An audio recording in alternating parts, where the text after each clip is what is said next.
We are now going to the Bonnie Oaks Arboretum on Adamson Circle, just off of Bonnie Oaks Drive near Jersey Pike in Chattanooga, Tennessee.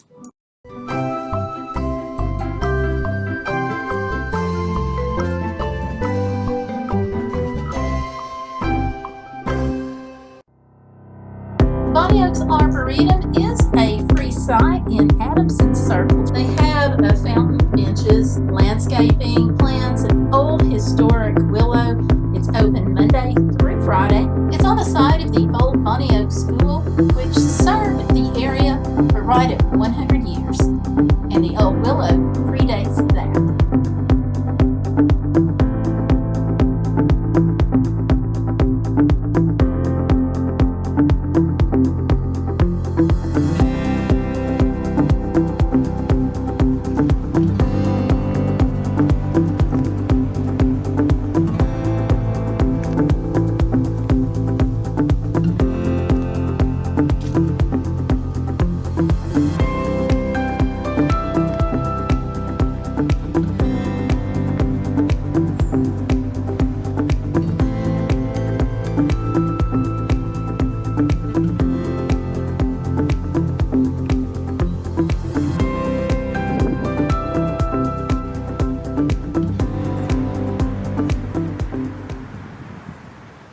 Hi everybody, this is Gayle. Right here behind me we have the Bonnie Oaks Arboretum off of Bonnie Oaks Drive here in Chattanooga. And so there's some key elements about the Arboretum that we're going to go see. There's a park bench so you can sit and take it all in. We've got a fountain, we've got a statue, and we've got a 100-year-old oak tree. So let's go check it out. We'll look at the Arboretum first, and then I'll tell you a little bit of the history of the property that the Arboretum is on.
This very tall oak behind me is a willow oak, and it predates the Bonnie Oaks Orphanage, which was established in 1854. So this tree is older than that. The Bonnie Oaks Orphanage School was at one time over 300 acres. The part that we're visiting now with the Arboretum and area around it is what's left of the school. Much of it has become industrial through the years.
This was the office of the Bonnie Oak School, where the secretary and superintendent had their offices. It was also the cook's living area, and there was a library that students could use for help with their homework.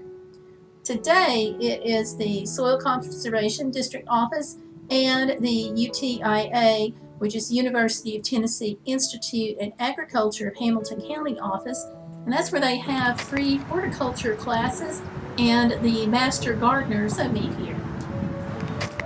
And speaking of master gardeners, this is a designated Master Gardeners of Hamilton County work in progress site.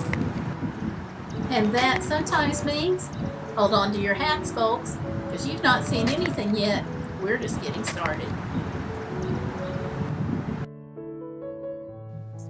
The Bonnie Oak School was a fixture in the Chattanooga area, serving underprivileged students for almost 100 years. Most of the funding for the statue was provided by the alumni, and it was dedicated on April 24, 2014. And to this day, alumni still gather on the last Saturday of April here at the statue to celebrate and to share stories and reminisce about their time at the school. I don't know if the alumni had a particular tree in mind, but they did have several nice ones to choose from, like this one.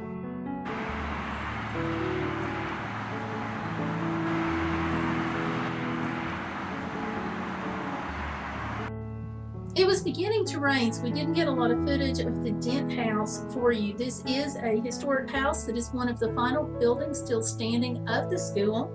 Today it is the elegant Polly Claire's. It's a tea room, event venue, and gift shop. Polly Claire's is open Monday through Friday from 11 to 3 and Saturday from 11 to 4. Have you all been to Chattanooga before? Let me know. Leave all that in the comments down below. Thank you so much for watching about this Chattanooga adventure. Let me know what you think of the sights. And don't forget, it's always #BeBodacious. Don't let life get in the way of living. Thanks for watching. Don't forget to like this video and subscribe. And make sure you keep watching the videos that are popping up on the end screens right now. Oh, the laundry is piling up.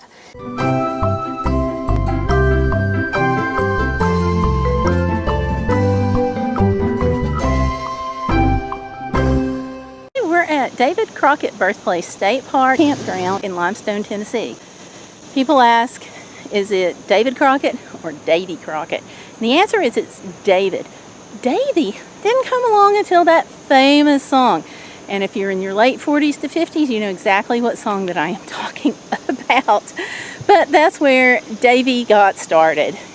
Now we're here at the campground, and you reserve your spaces online. And there is a hidden tip of information that they don't tell you when you book online. And in fact, this is something that holds true on most campgrounds, and nobody tells you that. And that is, if you get the end spot on the row, you typically have a little more space. Let me show you what I mean. This campsite has space going from the tree all the way over here to the pavement. And it's got this picnic table. Now what you don't see on this particular site are grills and fire rings. And that's true for the entire row, but we'll talk about that in a minute. So this campsite goes from the picnic table that you see right here, of course the pad, to that tree. You will never see that tip written down anywhere. But if you want just a little more space, try for the end spot. The trade-off on this is it's got electric and water, but no hookups. Our spot, which is a little bit smaller, had the full hookups for sewer, water, and electric.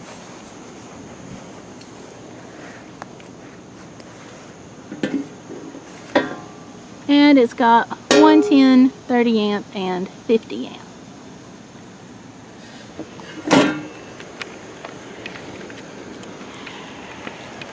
Which is well set to take care of your needs for electricity.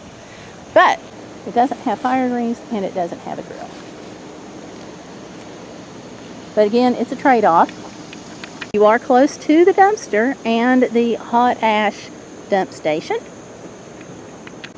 The campground store is right there, so if you forgot anything or if you need a bag of ice, they can hook you up right over there. And it does have handicap parking. Such as hubby did when he went to the campground store to buy more ice. Yay, ice. Because his wife forgot to hook up the ice maker last night. What can I say? The camp store also had an outdoor bookcase where you could lending library. You could borrow books. They had a checker set you could use, and one of the beanbag toss things that you could play with. Oh, nice. So that's all there to borrow. And it's on the outdoors? It's on the outside, so it's available whenever. Ooh, that sounds convenient. Something else that you'll notice, which really was kind of off-putting, especially if you arrive at night. The driveway and the road around the campsite over here are the same width, and it's two-way. So as you come down through here, you're meeting people, and it's the same width. The result on the width is that at night it can be kind of confusing, because depending on what your side you're on as you come into the campground determines whether or not you can easily see the numbers for the campground space. Also, it makes it harder to determine what actually is driveway and what is your campsite. When it comes to pull-throughs, it becomes a little more confusing. And we are here on a weekday, so if you're going to come and social distance, the weekday would be the time to come. Not every space has a campfire, but they have come up with a unique situation. They have a small pavilion, which is open for campground guests to use, that has the fire ring and seats around it, and it is covered. So that's a really nice alternative. It's a nice space, especially if you have a small group or a family. They can come and enjoy it. Over here is the Nolichucky River. It can be pretty swift moving, as it is today. That is where Davy Crockett would have done a lot of his hunting and fishing surrounding the Nolichucky River. It is kind of an awesome thing when you're here at the campground. You're kind of literally walking in the steps of where Davy Crockett might have been, because he went all through this area to have to hunt and fish. And the campground has this bench which also overlooks the water. They have an observation platform deck. It's not ADA compliant once you get past this point because of the steps. But it does give you an even better view of the river.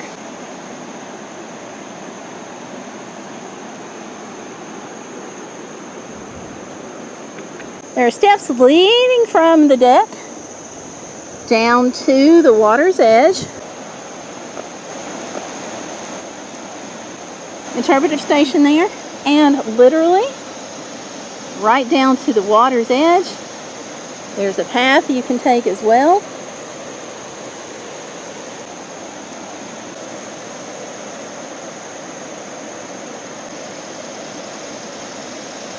You can see the rapids.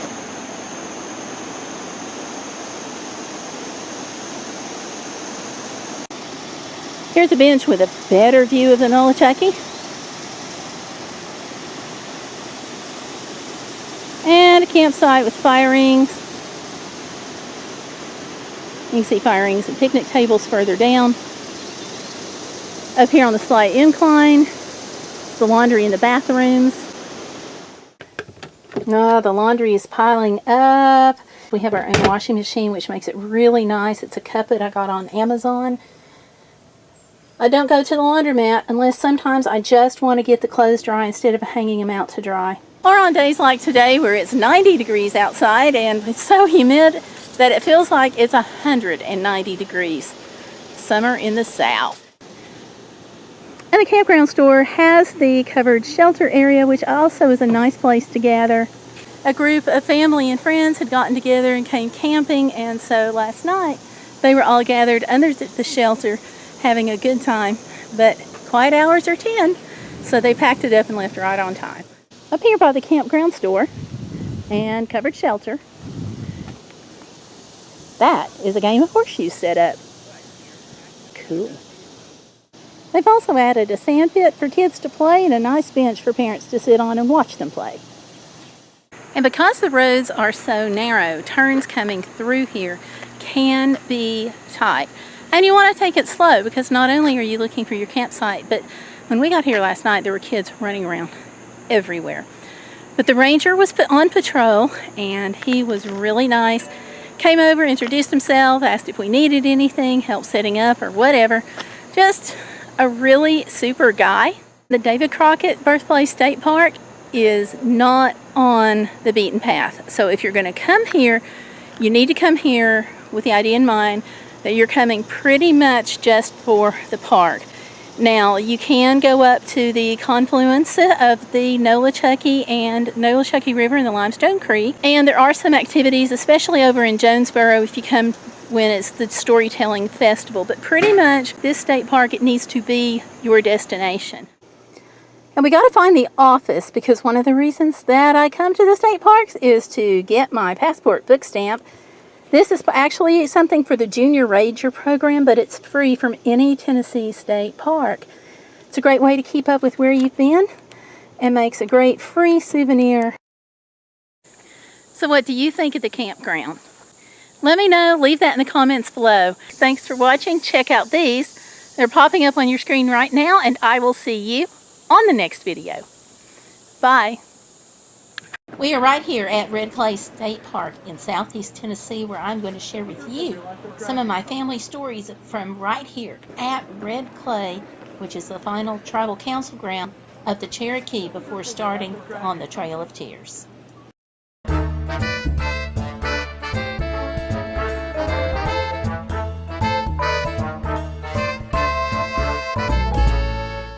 Okay, this would have been an example of the Red Clay Council House. Between 1828 and 1830, Georgia passed laws prohibiting the Cherokee from meeting for any other reason other than to sign a treaty to give up their land. The council had been meeting in the New Chota, Georgia, once met in Alabama in 1831 and moved here to Red Clay in 1832. So the sleeping huts would have been for folks visiting the tribal council grounds, whether they were other Cherokee or soldiers or so forth. Over here we have the Blue Hole Spring. No trespassing. You cannot go into the spring. There's a couple of different stories, legends, myths about the spring. Let me come on over here so you can see it better. You can see this crystal clear water that's characteristic of a spring here in Southeast Tennessee that would be really super clear. The spring would form a creek that you see running from it. This was, of course, the water source for the area. There is a walkway going over the spring. That's part of the little Blue Hole Nature Trail here. It just goes right around the spring. Some of the family stories that I have about this property right here stemmed from a time when my great-grandmother's sister lived here. My mom played here as a kid. This was before it ever became a state park property. One of my family stories actually surrounds this spring. The story is that people in the community decided to try to find out how deep the spring was. They gathered up all the rope that they could find, tied a stove onto the end of it, and chucked it into the spring, but it never hit ground. This spring, according to the ranger that I just spoke with, has never been more than at most 15 feet deep. He says that there is a small space that he indicated that it would have been around 8 inches. Much, much, much too small for a wood stove. That I've heard that fish were pulled out of here that had no eyes because it was so dark that they never saw light. Probably not, from what he said. Another story that I'd always been told, that the Cherokee had possessions that they could not carry with them. This was the starting point for them on the Trail of Tears. They dropped it into the spring. There's no evidence of that according to the ranger. So there again, it's a question of, is this the spring or not? Now, the ranger also shared with me that around half a mile away, there is evidence that there was another spring. It's listed on maps, so theoretically, it sank. That theory is not as far-fetched as you might think, because there are sinkholes literally all over the southeast Tennessee area, and we are talking about dating back to the 1838 era. So is this particular spring at this Red Lake location the stuff of legend? Only time knows. We had family reunions here. As a child, we would put watermelons in the water because the water was so cold. It stayed at a perfectly cool temp coming up out of the ground, and so we would put watermelons in there and they would chill, and then by the time we got ready to have the fruit at the picnic, they would be nice and cold. So there you go. So what stories do you have about red clay? Is there a historic site in your family? Let me know. Leave that in the comments below.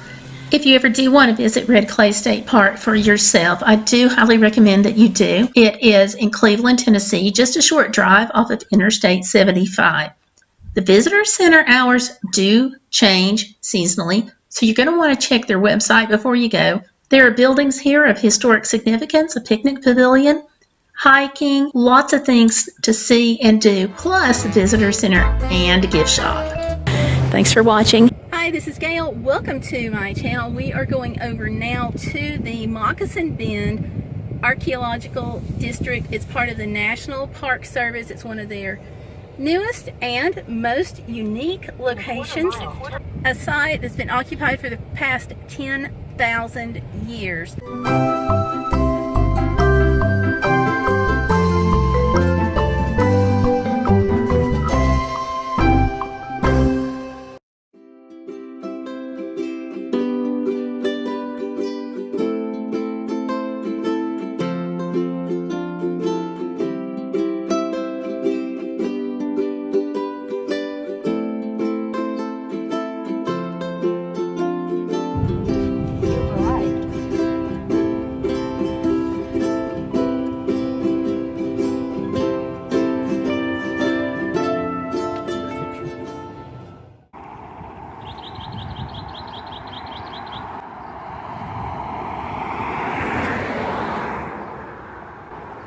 We're here at the Moccasin Bend National Archaeological District. The history goes back to the Paleo-Indian period, and that is like 10,000 years before Christ. Then we're coming up forward a little bit, and we're talking about the Archaic period.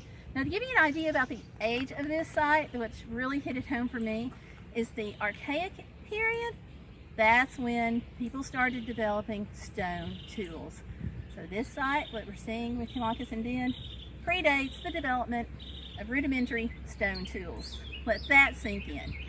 This district is part of the Chickamauga and Chattanooga National Military Park, and it is still under development. What you're looking at is where the visitor center is going to be eventually. The district is divided into multiple sections, so we're going to head on down the road right now to head to the next portion of the park. And while we're doing that, let me tell you how to get here.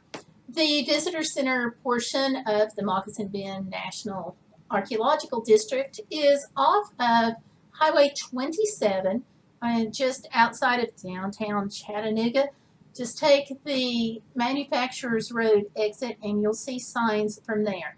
After you get to the visitor center, it's under 1.5 miles, and you'll see the Blue Blazes Trail sign on the right. If you do get to the Moccasin Bend Mental Health Institute, you've just passed it. So that makes a great place to turn around.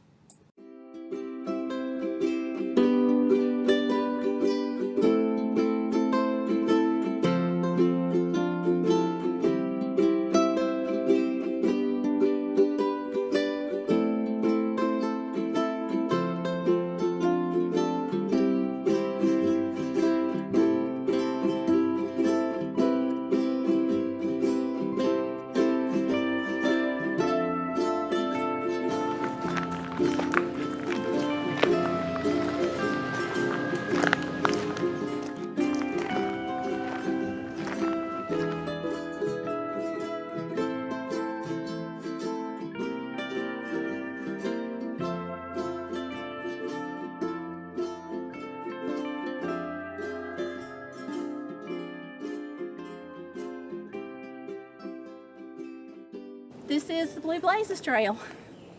So we're near the southern end of Moccasin Bend, and you have to follow the footpath pretty carefully because it does follow the shoreline, which they have actually dredged off and created the trail on that. It was developed originally started in 1989, and they're always doing improvements and so forth on the trail. So there's lots of opportunities for nature. We were coming in, we already saw one deer. Here's a beautiful butterfly right here.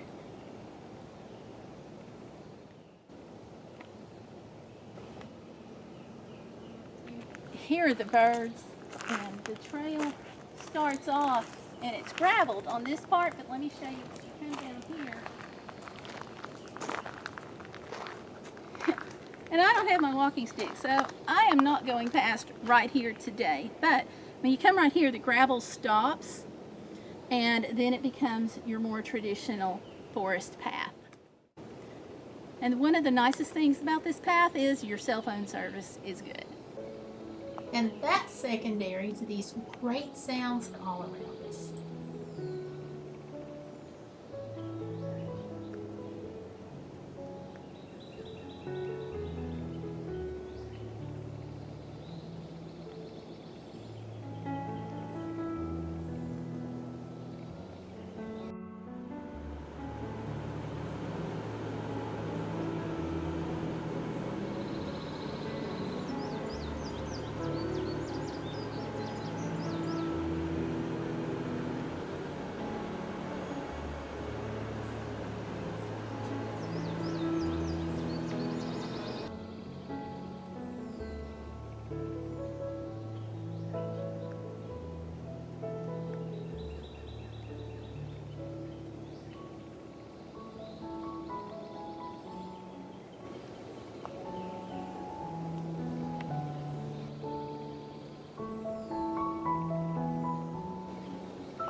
A couple of quick tips when you come to Chattanooga or any area in the South and you are exploring nature. A couple of things to keep in mind.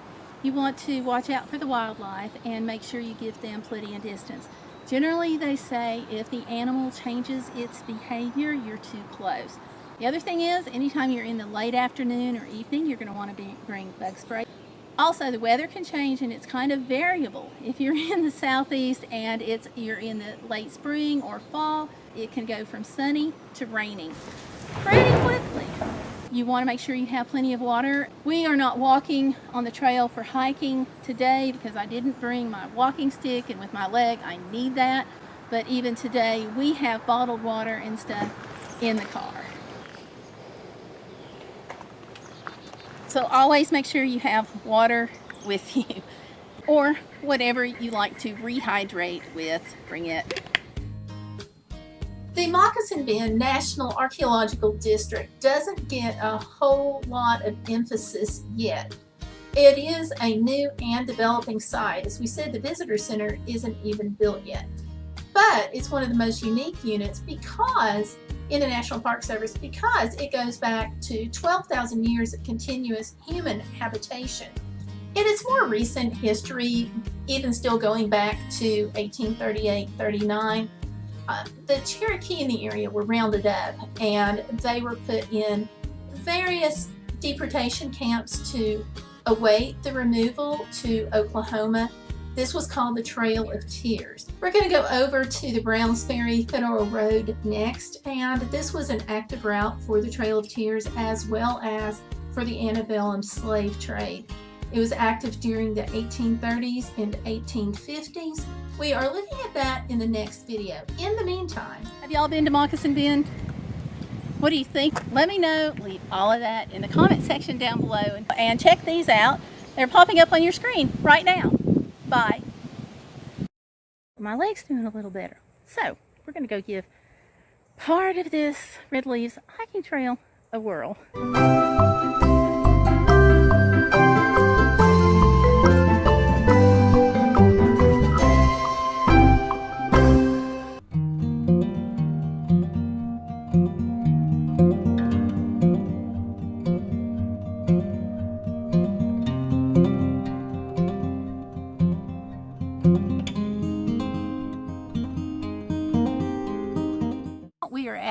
Natchez Trace State Park. Natchez Trace extends from right outside of Nashville down to Natchez, Mississippi. Now, this was an ancient Native American Indian path.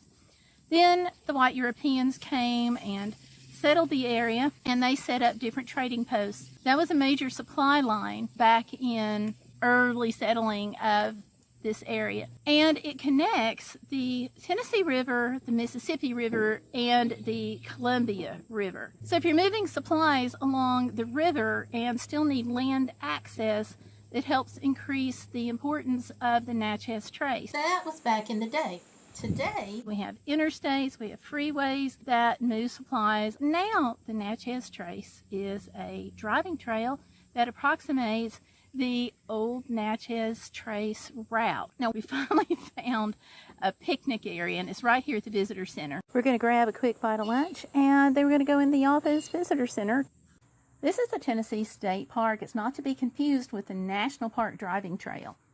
The Natchez Trace State Park is also part of the Civil War Trail. Well, let's go in to the park office and museum, see what they've got. that's a corn snake. It's sometimes confused for a copperhead, but it's pretty harmless. I don't like these guys. This is a hornet's nest. Hornets can be 2 inches long. They sting. They are not good critters, and I'm allergic to them. Yuck. An educational display. A little bit about fishing and some of the information about the Cherokee and the Natchez Indians and the Choctaw, and some info about the Boatman's Trail. Much better than looking at the hornet's nest.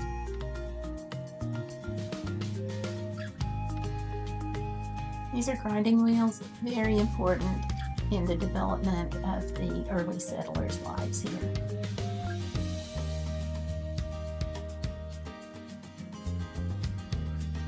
This isn't a horror movie, this is Smokey Bear. I promise not to leave my campfire unattended. How about you folks that are watching this? Leave your promise to be fire responsible down the comment box below.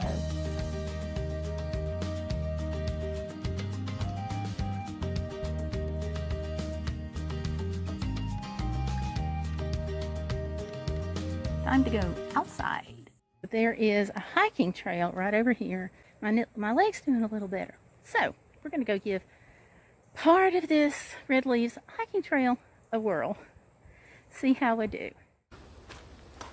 I'm on the Red Leaf Trail, which is right next to the visitor center, and I was just cautioned by the park ranger because she said there's several downed trees and the trail's not really accessible at that point.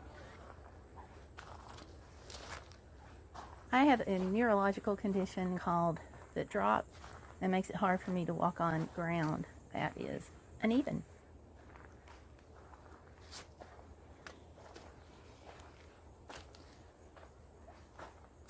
So I have to be really careful, and it's difficult for me to go over a lot of tree roots. So a downed tree will probably make me turn around.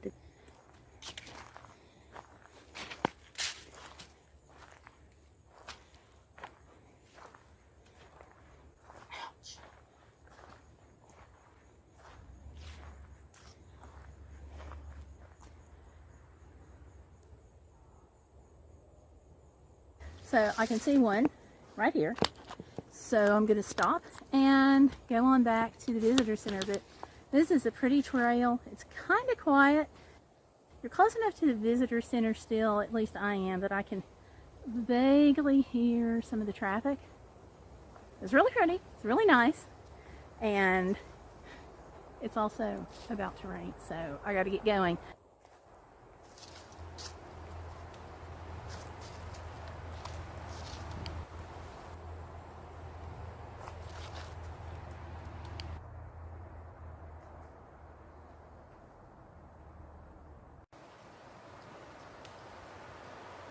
We're going to try to get to the birds and see more of the park if it will ease up on the rain.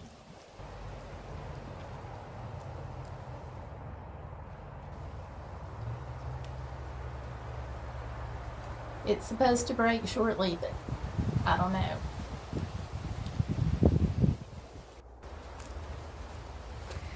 Okay, so I thought I could get off the trail before the rain, but it's already starting to sprinkle really heavily. So here we go, almost off. Oh my gosh.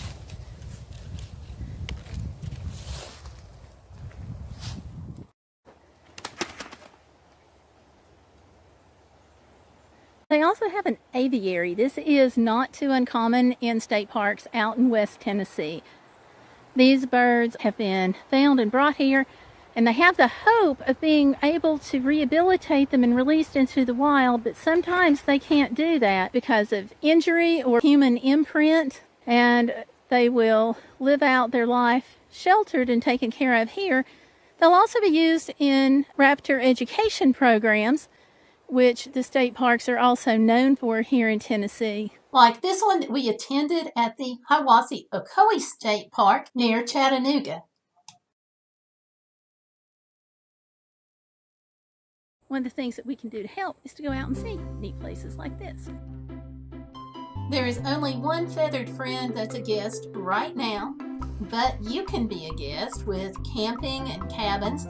They also have more hiking trails. 48,000 acres were set aside under President Roosevelt's New Deal program, and this provided jobs for people like the CCC, which is the Civilian Conservation Corps, and also the Works Progress Administration. They did a lot of the buildings that you see here at the park.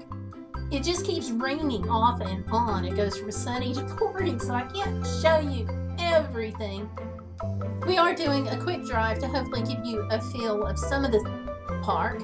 There is pretty much pine and hardwood forest. There are 3 man-made lakes, so they're not naturally occurring, but you may see some great herons and some other birds, as well as hawks or raptors. In fact, over 135 different species of birds have been seen right here in the park. You can go boating, biking on the multi-use trails, fishing, horseback riding if you've got a horse. There's a lodge, a restaurant, the office, which is also a museum. Really, they've got everything. Thank you all so much for watching.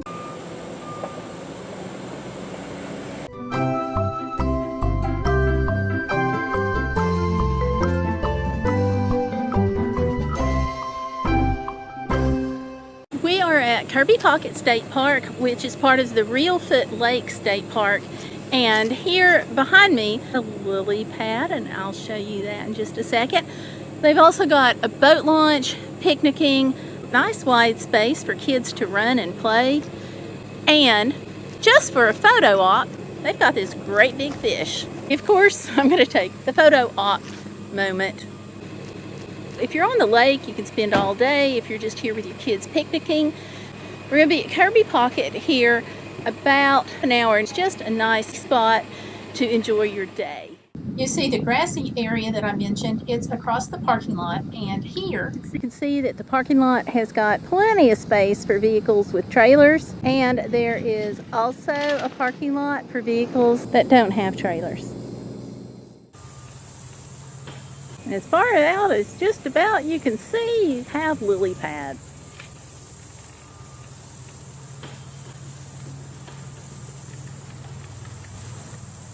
All that lush green that you see in the back there, those are more lily pads.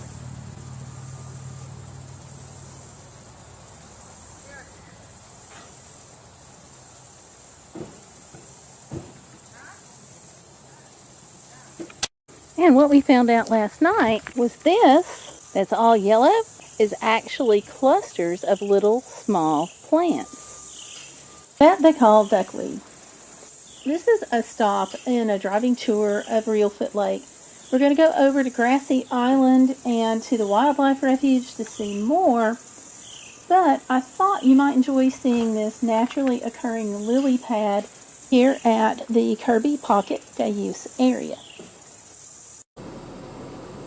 And here's the lotus blossom. This is out on the lily pad I just showed you.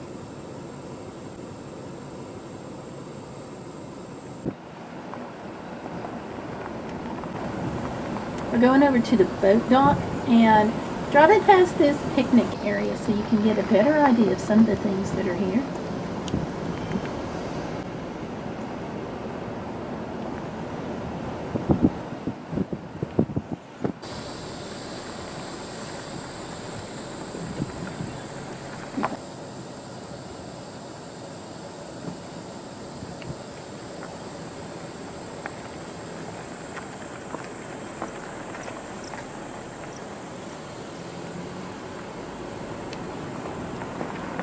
This is a boat launch. This is where people would bring their fishing boats, like their bass boats or their speed boats, or even the little John boats, to launch and go out on the lake.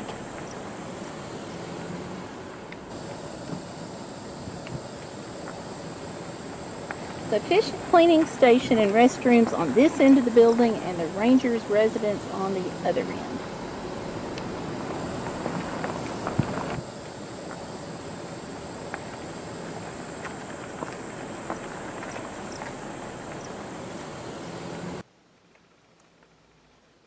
They publish a guide that you can pick up at the visitor center, and it tells you about the spots.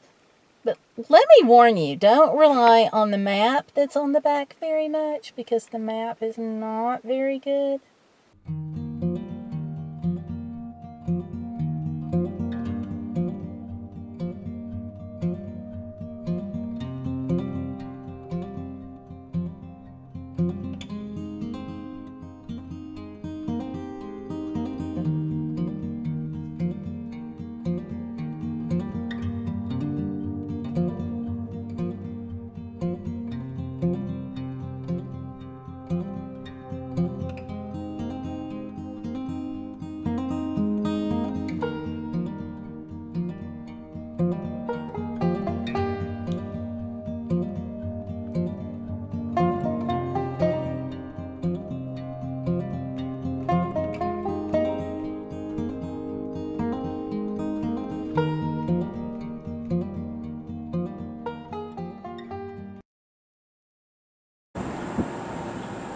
And this is run by the U.S. Fish and Wildlife Service. They're different from the National Park Service because Fish and Wildlife administers lands and waters that protect ecosystems, as well as the fish and wildlife that depend on those lands and waters.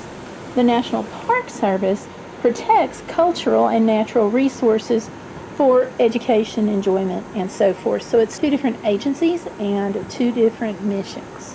So that's why you might have an office open at one agency and not open at the other. And it's not uncommon for U.S. Fish and Wildlife to partner with state agencies like Tennessee State Parks for the preservation and conservation of the wildlife and resources here at Reelfoot State Park. Oh, they do have an outdoor interpretive center.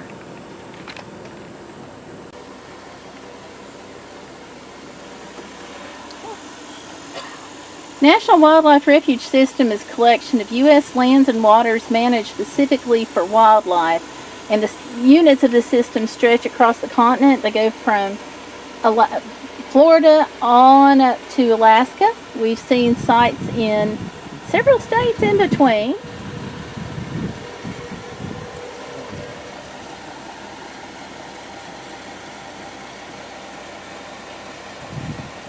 Including the Arctic. Down around Anchorage, and here. I'm going to pick up some information about Lake Ison.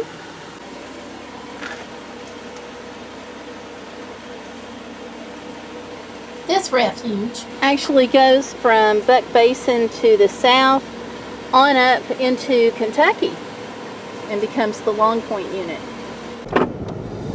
Heading to Grassy Island Wildlife Drive.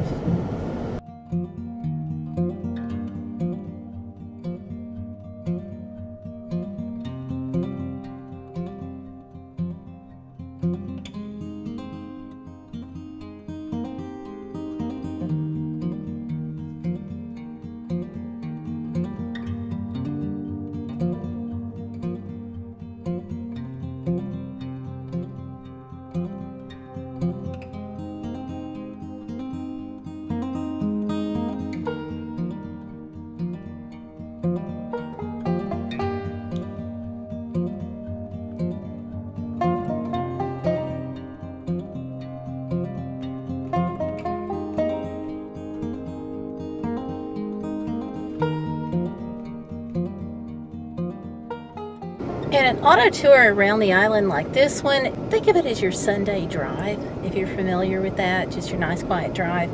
You're never guaranteed to see wildlife, but tours like this are set up in places where you have a higher likelihood of seeing wildlife. We're definitely going to keep our eyes open. There's water on both sides of the road, which also would increase our chances. But you never know. We'll see.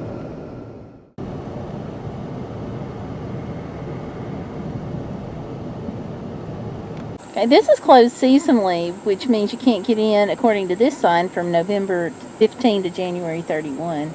They often do that when it's a nesting area. Glory Hole Canoe Trail. Okay. I have never seen a canoe trail. That's pretty awesome. I don't have a canoe to put in, but We haven't had good luck with canoes. that is true. We usually capsize. And now we're heading over to the boardwalk, which goes out onto the water. There's a small area here at the boardwalk, which is at the end of the drive, but it's really close to the larger parking lot, which is the turnaround spot for the drive. So if you can't park here, it's really easy to. But today, we got it all to ourselves.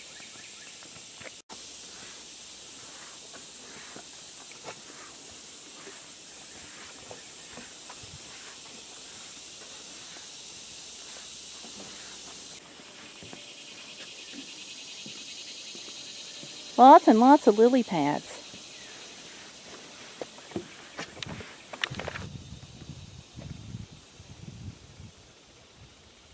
It's a grove of cypress trees standing surrounded by the water. These are the only trees, they told us yesterday, that are capable of growing in a perpetually flooded area.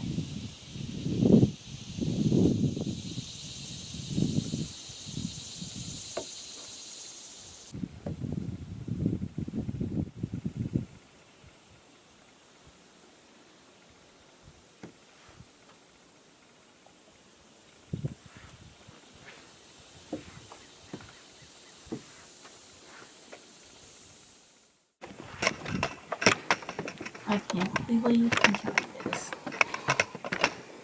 Oh boy.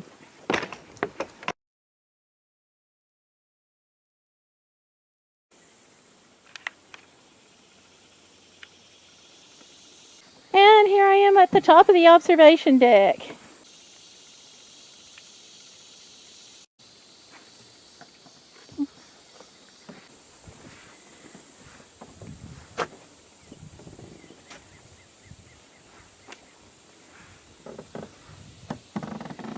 And here's my helper. I help her. Thank Hello. you. Hello.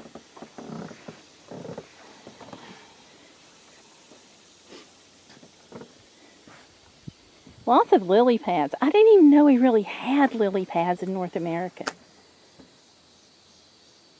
But they're here, right here on Reelfoot Lake.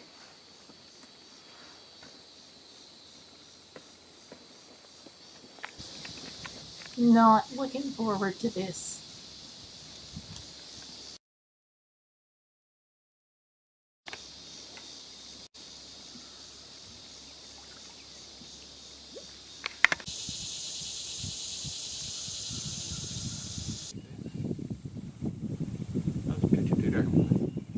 Yeah, I'm okay. Just hurry.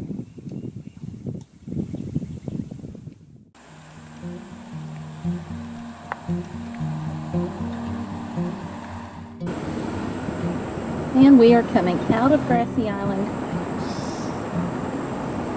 Drive.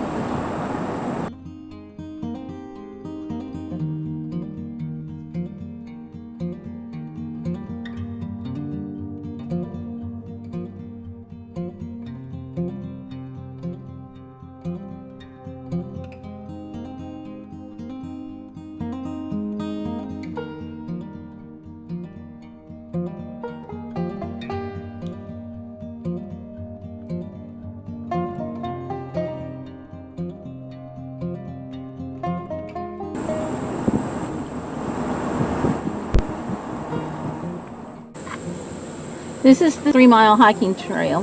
It's got a footbridge and it's gravel. Goes through some bottomland forest.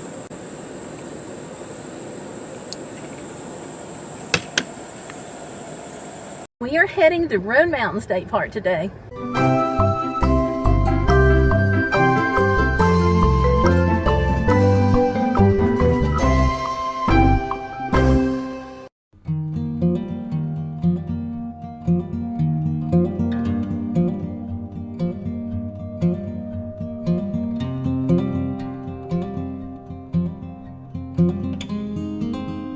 Oh, they have a visitor center.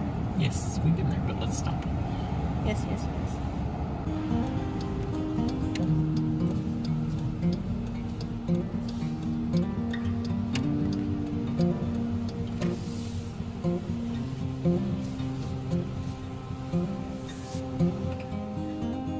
Yay.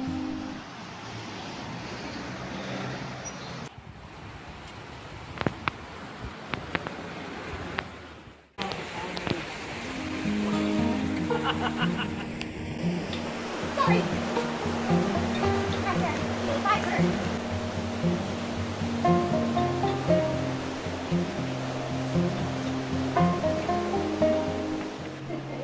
Oh no, I forgot my walking stick. I gotta go in the gift shop.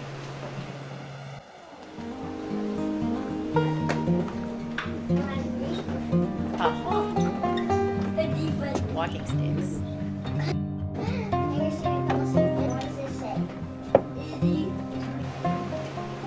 Now let's give this a whirl.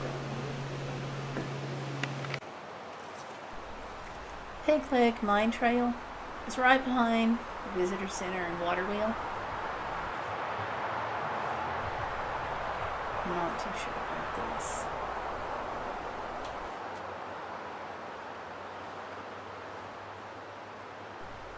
I am not going to quit yet. I am not going to quit yet.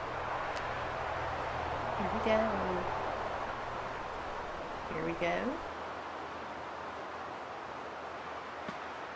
I did it! I did it!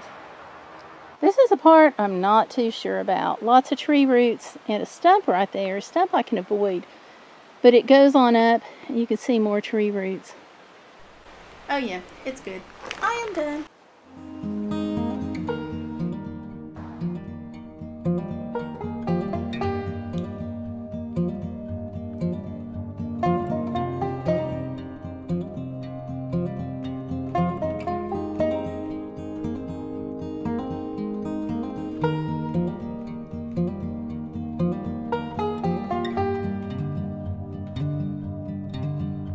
It's a nice picnic table off next to the parking lot here at the Visitor Center. Okay, Roan Mountain State Park. I just want to give you a heads up that nobody here is wearing masks. We have seen so far 2 people besides us that were wearing masks, so nobody's social distancing. So, don't know what to tell you about that, but we're going to go on up and see about the rhododendron garden and some other things. So we're at the picnic shelter. They have grills, and of course the picnic shelter itself, there's a creek, cute bridge, but there's no bathrooms. We did pass bathrooms at the first shelter farther down. We missed the storm, thank goodness.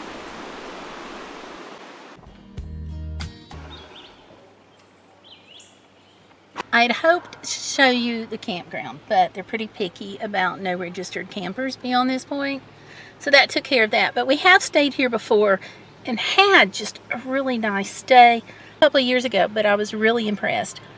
They do have a camp store, and when we were here, they would actually deliver the firewood directly to your campsite. So you could go hiking, enjoy the scenery, and you'd come back and boom, there was your firewood. And my SD card has 1 minute of recording left, so I hope I have a second.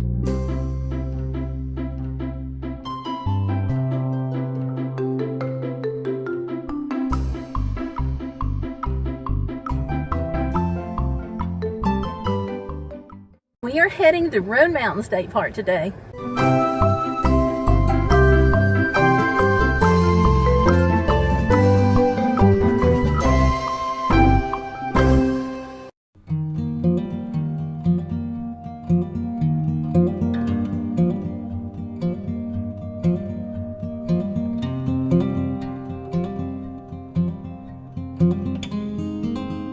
Oh, they have a visitor center.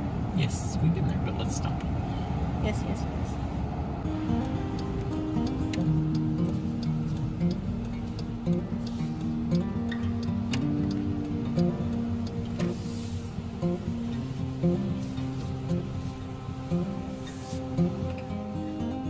Yay.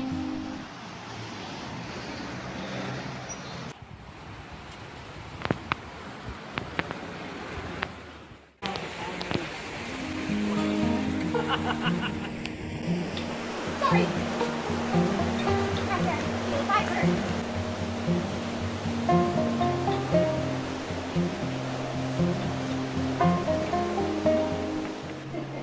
Oh no, I forgot my walking stick. I gotta go in the gift shop.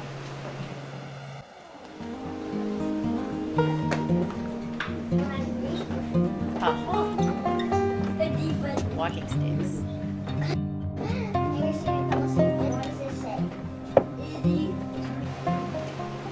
Now let's give this a whirl.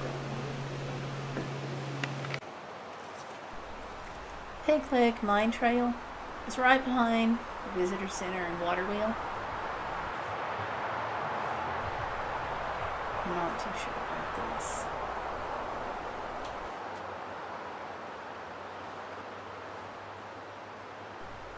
I am not going to quit yet. I am not going to quit yet. Here we go. Here we go.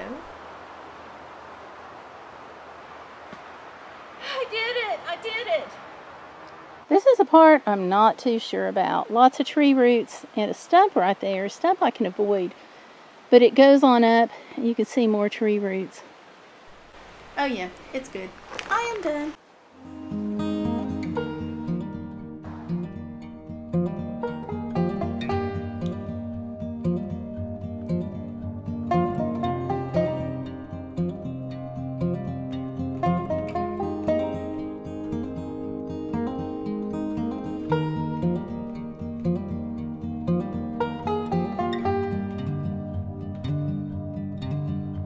It's a nice picnic table off next to the parking lot here at the Visitor Center.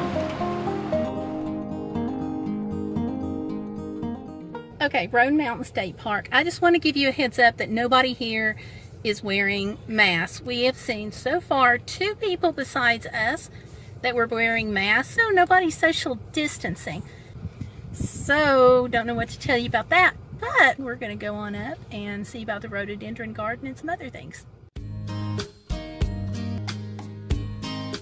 So we're at the picnic shelter. They have grills, and of course the picnic shelter itself, there's a creek, cute bridge, but there's no bathrooms. We got them on a park. We did pass bathrooms at the first shelter farther down. We missed the storm, thank goodness.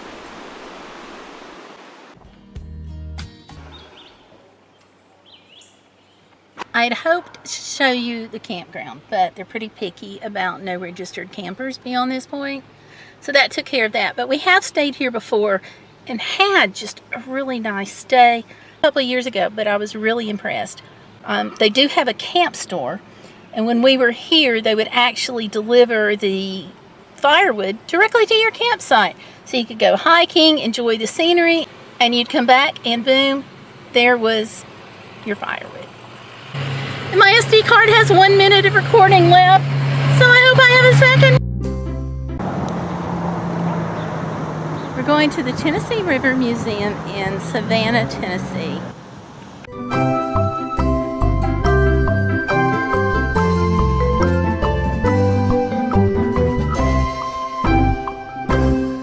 And this was the old post office, and it's part of the Trail of Tears National Historic Trail and the Tennessee Heritage Trail. Here's part of the lost petrified forest of Savannah right here. 2 rocks are petrified logs found in the Savannah area. The paleontologists refer to them as being permineralized, meaning that after the trees were buried, the groundwater added minerals to them that fossilized them. It's amazing how, with it being petrified wood, it just looks like it was cut yesterday.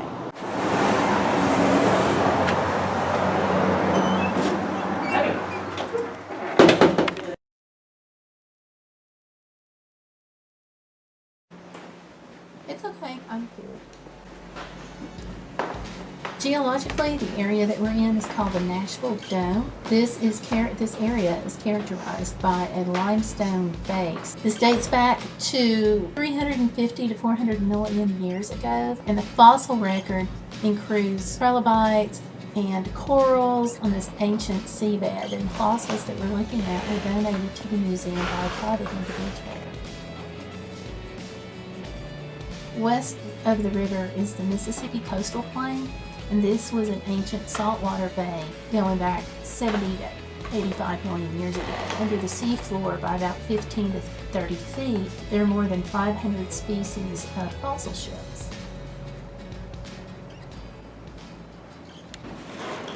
This is cool. Oh, check this out. This is shell. Cool. You could have just picked it up off the beach yesterday is what it feels like. Oh, it does feel like just a tree you'd have outside that's dry. We're traveling to show you unique places that may be compatible with social distancing and to highlight local businesses such as this museum. Information on the ancient cultures includes a display on the Mississippian mound builders. From 800 to 1500 AD, this ancient culture built mounds for either burial or worship purposes. This is a look at some of the tools that they've used. The mound builders were all over the eastern U.S., from Chicago to the Mississippi, but the greatest concentration of them was in the Ohio and Tennessee River valleys. Oh, stickball! You all, the Choctaw and Cherokee still play this game, so I'm excited to see it included here. Prestige goods that were traded is kind of interesting because this is what gave different communities their status. Kind of like our expensive items today. We're here during the anniversary of the 19th Amendment. And where was the final vote cast that gave women the right to vote? Right here in Tennessee. Now we're up to Andrew Jackson and the Indian Removal Act. You can't tell the story of the Tennessee River without telling the story of the Trail of Tears. And if you see my video on Hamilton County, you'll see where we actually traced the route in Hamilton County, but that was just a teeny tiny portion. The Choctaw were the first to be removed, and the Cherokee was the final to be removed on the Trail of Tears in 1838. Some estimates say that 5,000 Native Americans died on the Trail of Tears.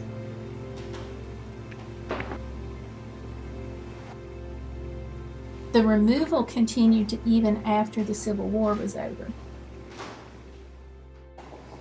The pioneers came after the Native Americans were removed.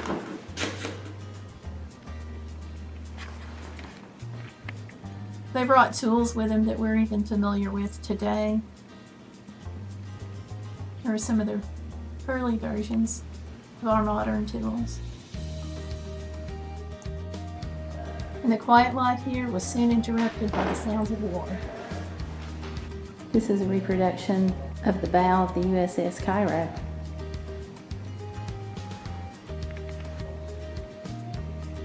The actual ship and some of its artifacts at the Vicksburg National Military Park in Vicksburg, Mississippi.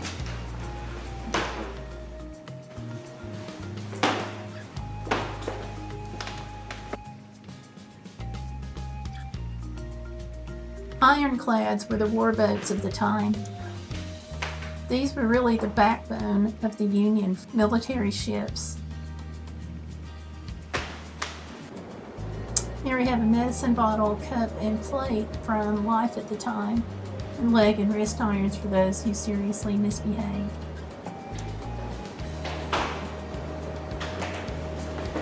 An ordnance is an explosive device used in war. These would have been used to try to pierce the hulls of the ironclads. And here's some more tools from back in the day.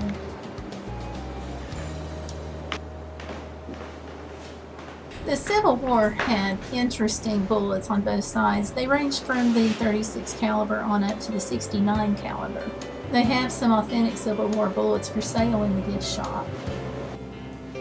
Western movies may have given us the impression that mounted cavalry were only in the western territories of the U.S., but actually they served in much of the country.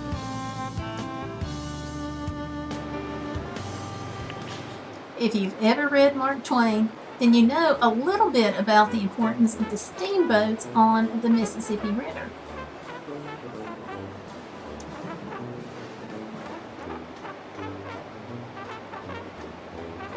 But you may not know about the wreck of the City of Florence steamboat. I had not heard about the wreck of the City of Florence steamboat until coming here, and I looked it up online and found precious little about it. But what happened was essentially the City of Florence steamboat got out of control and wound up crossways of the river, where it was hit by the towboat, the Tomahawk. Casualties included a 12-year-old girl and a crew member. These are some of the artifacts that were retrieved from the disaster.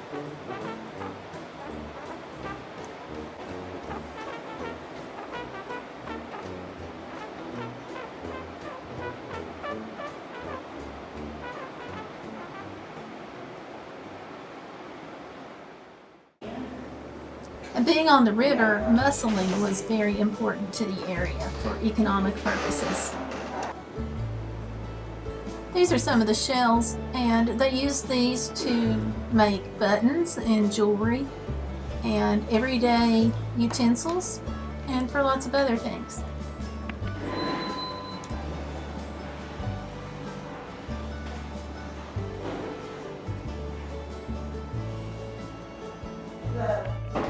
And there are some displays about the Civil War and soldiers' lives as well.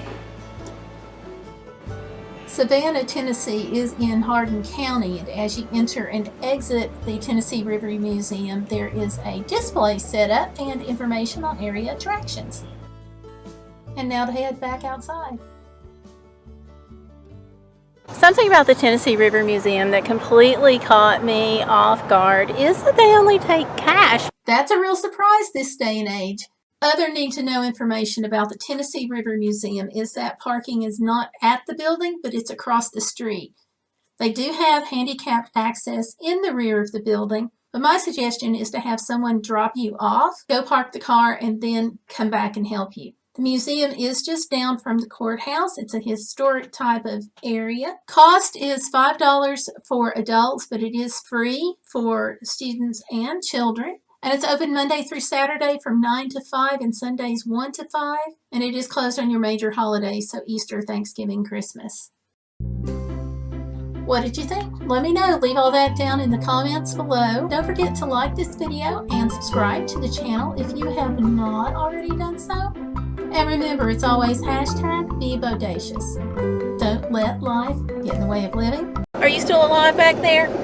All ready to go. And right now, we are going to the Trail of Tears.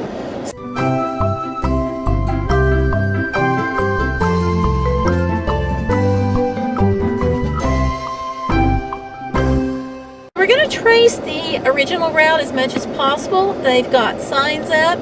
I don't know how many stops we're going to make, but if we see interpretive markers, then we're going to go check them out.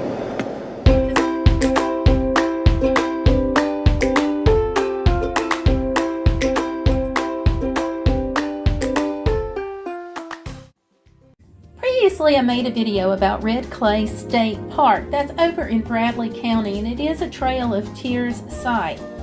In fact, it was the last tribal council ground of the Cherokee before they were forcibly removed to Oklahoma. That's known as the Trail of Tears. There are multiple sites. At the one here at Red Clay, we talked about the Blue Hole Spring, and we looked at some of the buildings and the houses that the Cherokee lived in. Click the white dot in the upper corner of this video to go to the Red Clay video. Now, Red Clay County borders Hamilton County, but today we're concentrating just on the Trail of Tears route as it relates to Hamilton County, Tennessee. This is a newer and developing trail, but we do have a PDF of the map. It's a 12.5-mile route that begins in Lakeside, Tennessee. But the map is a little fade in spots. Hopefully we won't have too much trouble finding anything, but let's go check it out.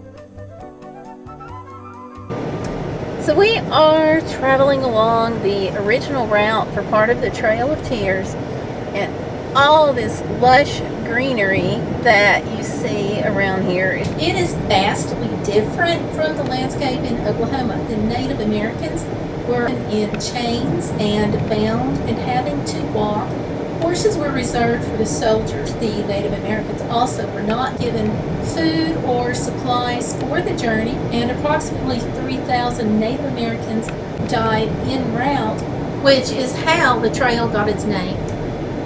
As the Native Americans were moved, they would have been traveling through the forest, by the streams, up and down the hills. We have the benefit of a nice paved roadway. The roadway, though, that we are on is not always on the original route unless you see the signs that say so.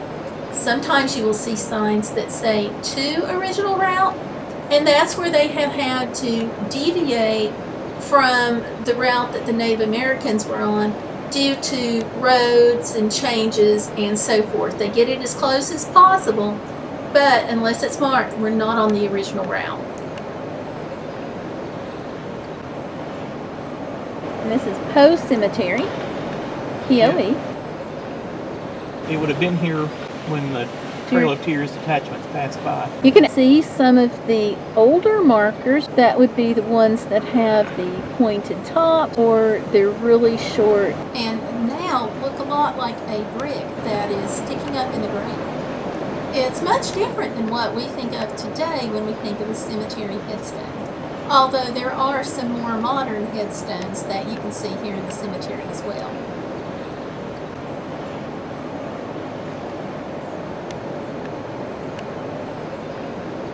There's not much parking, so we're circling around. If we can find a place to park, I'd like to get out for a minute and show you the cemetery.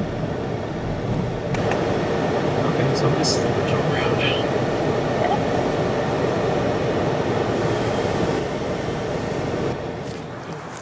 So there is no parking.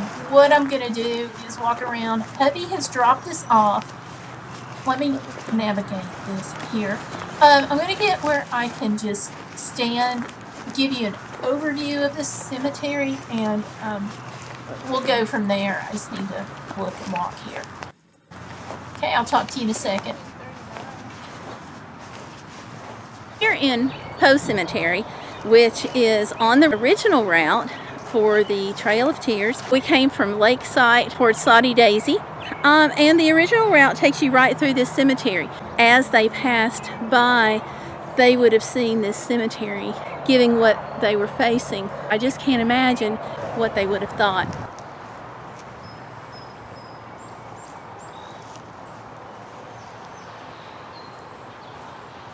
A lot of the headstones don't have names on them, and some of the headstones, those names and dates have been lost to time. So it's an interesting stop. As far as parking, right on the edge of the road is all we could find because there's not a lot of space. Now we're going over to the next stop. Hopefully we can find this without problem. There are not many stops on the Trail of Tears through Hamilton County. So we are now at the stop sign of Dayton Pike and Pottery Lane, where we're going to be turning right, and then turning left on Mountain Road. Okay. Now, before we pull out, let me just show you. This sign says to the original routes. This tells us that at some point around the cemetery, the newer roads couldn't follow the exact path of the Trail of Tears. So these signs are showing us how to get back to it. This portion of the Trail of Tears is in Hamilton County. The map that we're using doesn't include sites within the city of Chattanooga or surrounding areas. This is just the 12.5-mile stretch that's within Hamilton County boundaries.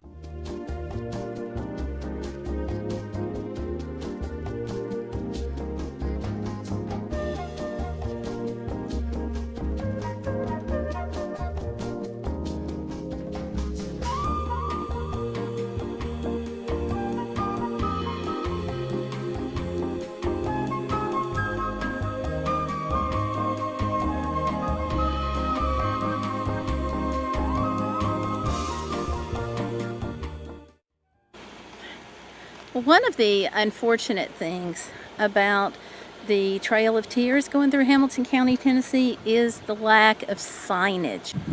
It's easy to get all messed up. So what we're trying to do right now, I'm actually at the fire department, which it's just because it's a parking lot is why we pulled off here. There's like nobody here that we can talk to. But we're here at Lewis Chapel Volunteer Fire Department and walking around while hubby, out here walking around while hubby digs through GPS and maps and so forth to try to figure out where we're going. We know where we are through GPS, we just don't know where we're going. And of course, true to my luck, guess what's happening? It's about to rain because I'm traveling, and isn't that usually what happens? Hopefully he'll get this figured out. We are heading back toward Chattanooga to get back on Poe Road, which it follows the original. So we're turning around right here? Yeah, we're turning around. But the historic trail segment ends now. Oh, okay. So we just missed the sign? Is that what we did? There wasn't a sign. No, we're good. We're done. You know what I said about confusion a few minutes ago? I'm not kidding. This is the kind of the end of the segment, apparently, somewhere back there. Going back to Chattanooga. We found the sign that says segment ends. And we're coming back in after we turned around in Sequatchie County. Could they not have had one of those facing the other way before we got to the fire station? Now we're off to lunch and we have no idea where, and the water tower doesn't have anything to do with it. I just thought it was kind of cool. Thank you all for watching. Now let's go to Fall Creek Falls in Middle Tennessee.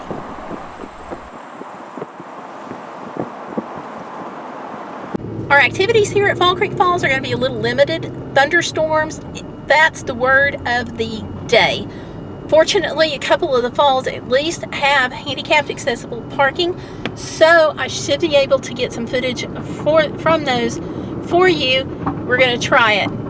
And what did I say about rain?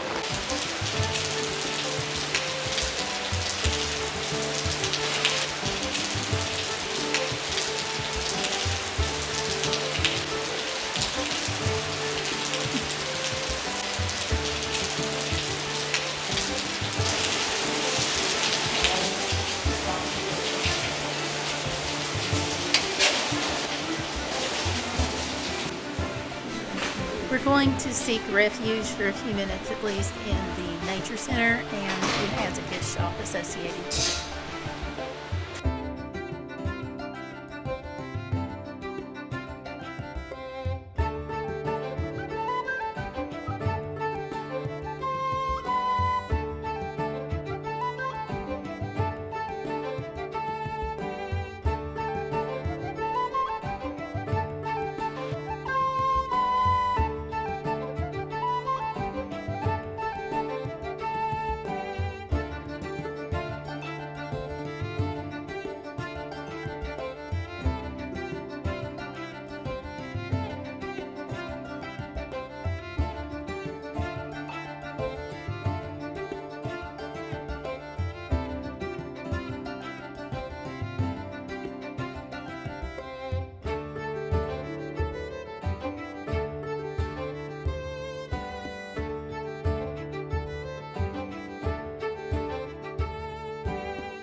just heard that the rain let up.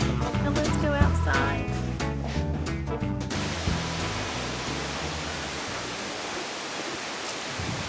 We're at the Overlook 5 Nature Center. Look at this. So I have it on good authority. This is not a good place to drop a camera, but it's going to get worse. Isn't it gorgeous there?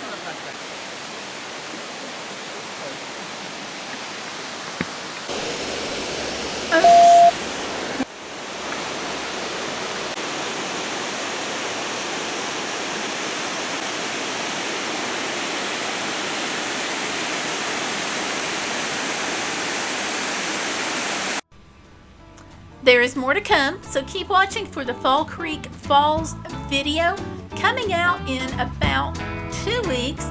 Thank you all for hanging out with me tonight on the premiere. And remember, we are always about hashtag be bodacious. Don't let life, or some rain in this case, get in the way of living. Make sure you click like on the video and subscribe if you haven't done so and you're still hanging out with me on this premiere. Thanks for watching, and I will see you on the next video. Bye, you all.